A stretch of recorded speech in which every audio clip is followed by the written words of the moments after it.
Darian looked at me, then at the gathered guests and said, "I cannot marry you, not when my heart belongs to Sela." I just smiled, the silence in the grand ballroom deafening. Darian and I had been together for 6 years. Early on, he'd often make jokes about my ambition, saying I prioritized work over him. Then he'd openly flirt with waitstaff right in front of me at dinners. I always laughed it off, pretending it was harmless banter, accommodating his insecurity, brushing away the sharp edge of his disrespect. He'd started being openly dismissive of my career, my efforts, telling my parents over holiday dinner I'd never amount to anything close to his own potential. But it was today at the altar when he announced his affair with my maid of honor, Sela. That's when I knew everything clicked into place. This wasn't pain, it was pure, cold clarity. Weeks before, after I found suspicious messages on his old tablet, I quietly consulted attorney Xenia.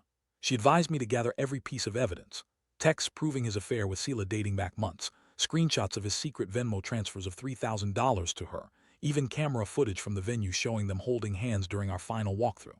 I'd secured all our joint assets, moving my inheritance into a new, separate account, freezing our shared credit cards. Xenia helped me draft a post-nuptial agreement, which Darian had unknowingly signed, stipulating full forfeiture of his rights to the apartment I owned if he ever committed infidelity. I simply needed the public confession. As the guests gasped, I calmly produced a stack of legal documents. I presented them to the officiant, then to Darian, whose face drained of color.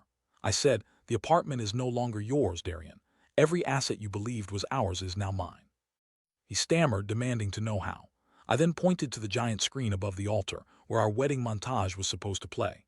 Instead, it showed a compiled video of Darian and Sela's incriminating texts and photos, timestamped, complete with audio from his confession, now playing for 250 guests.